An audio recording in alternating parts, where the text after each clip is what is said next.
Do you want to know the simple truth as to whether Bitcoin has topped out this cycle or not? Well, here it is. Most of the evidence says that no, we have not topped out. And if Bitcoin hasn't topped out, it means your altcoins have not topped out either. In fact, the altcoins are still rather suppressed. We should see higher prices for Bitcoin come during these next 3 months. Q4 is usually very bullish, and I think even well into 2026. Now, if you want to see the evidence, then you're in luck because that's what we have for you in today's video. In fact, I've got 12 pieces of evidence, which all indicate that the highest prices for Bitcoin are yet to come. The best days of this bull market are still ahead of us. So strap in because we're going to bang through these real fast. Right. Number one, the ISM to Bitcoin chart. Now, this came from Julian Patel over on X. The idea is simple. Bitcoin's price is closely pegged to the business cycle. The business cycle is reflected in the ISM, which measures manufacturing activity in the US. Now, notice how the ISM appears to be bouncing off of a multi-year support level right now. It's not peaking. It doesn't look like, Burj Khalifa, Mount Everest, and that kind of stuff. No.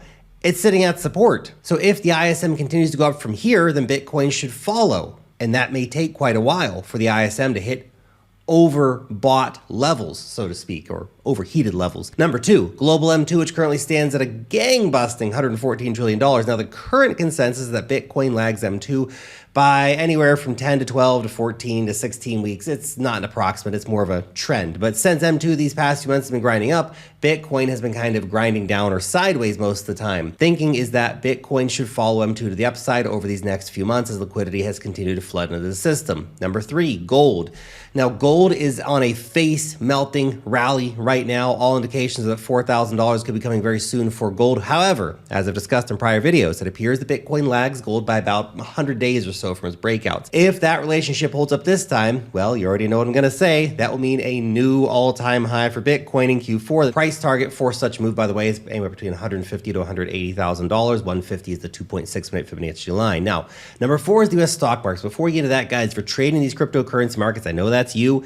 The question I have for you is, will you start taking your trading seriously? Will you move over to an exchange that respects your privacy and gives you insane bonuses to get signed up? That place is called BitUnix. There's a link right down below me here, where you can get signed up today. Go check it out. When you do, you're going to be getting some incredible deals, okay? So check it out. You get 30% off your trading fees, $400 deposit bonus after depositing $2,000 or more. It's $400 cash back. That's an insane deal. Plus wild trading bonuses, all kinds of cool trading bonuses. This is available to everyone everywhere, by the way. So that's you. You can trade over here on BitUnix. The link down below. Go check it out. Start long in the rips, short in the dips with deep liquidity and all the big coins. Thank you very much. Okay, stocks. So look. Cards on the table, we have not done a super in-depth analysis at how stock index have correlated on a micro level over time, but here's what we do know. The S&P 500 is basically hitting new all-time highs all the time. So is the NASDAQ, the Dow Jones Industrial Average, all the stocks are cooking, baby. And most of the other global indexes that I've looked at are cooking as well. So does all of this suggest that Bitcoin goes up or down from here? Again, I think you know the answer. Likely, as liquidity continues to flood into the system, people make money in stocks. They'll look for other places to put that. Bitcoin is a recipient. Number five, the 4-year Bitcoin cycles. Here's the idea. Bitcoin supply squeeze gets real in Q4 period, about 1.5 years after each Bitcoin halving. So 1.5 years after the 2016 halving, Q4 2017, we saw a mega rally. That's when Bitcoin supply shock really kicked in. Things went parabolic. Then again, 1.5 years after the 2020 halving, so November 2021, that's when we hit the Bitcoin peak again. Although the real peak, according to a lot of indicators, actually came in April. But that's a different story. Now, look, turning to our current cycle, we're 1.5 years past the 2024 halving, and we've just entered into Q4. Therefore, prices should be going up, not down over the next couple of months. Now, I think that the peak from the 4-year cycle theorists will be a false peak. It'll be a major peak, the next local peak at the 2.6-minute Fibonacci line.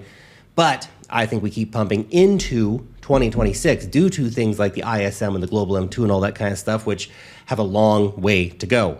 Number six, the Pi cycle top indicator. Now, this thing nailed the tops of Bitcoin's last 3 cycles. Right now, there's still about a $75,000 gap between these two moving averages.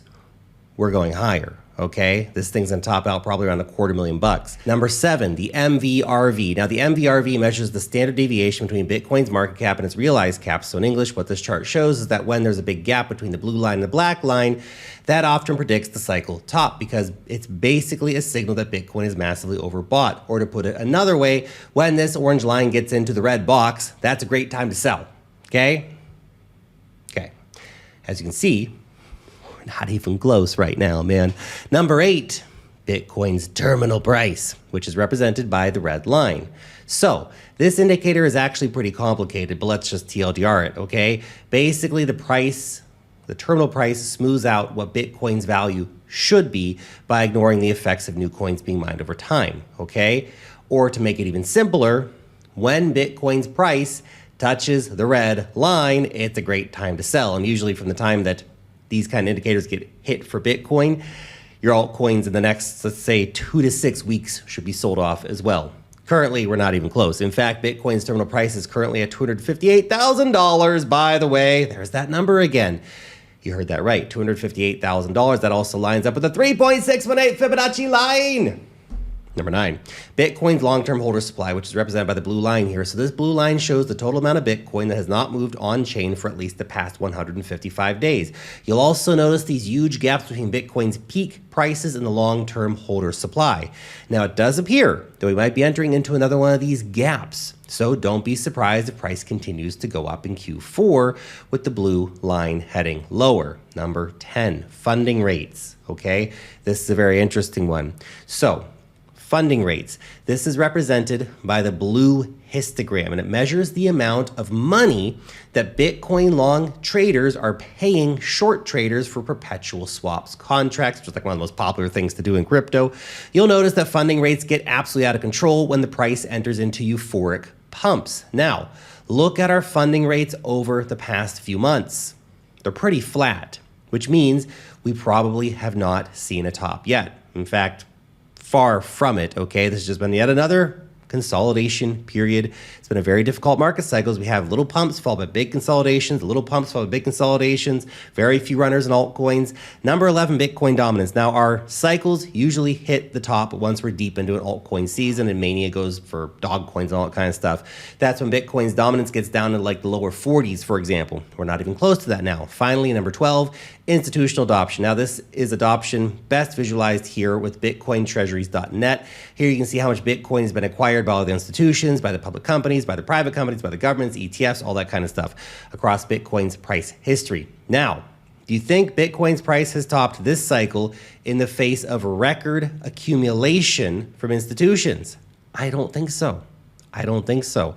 We still have the vast majority of institutions and people and governments globally who have zero exposure, and that's in the process of changing. So look, there's 12 pieces of evidence which I think all indicate that we have not hit the top yet. We're far from it. It's going to take longer than a lot of people probably think, okay? Higher prices for Bitcoin in Q4, likely a final cycle peak somewhere deep into 2026. Thanks for watching.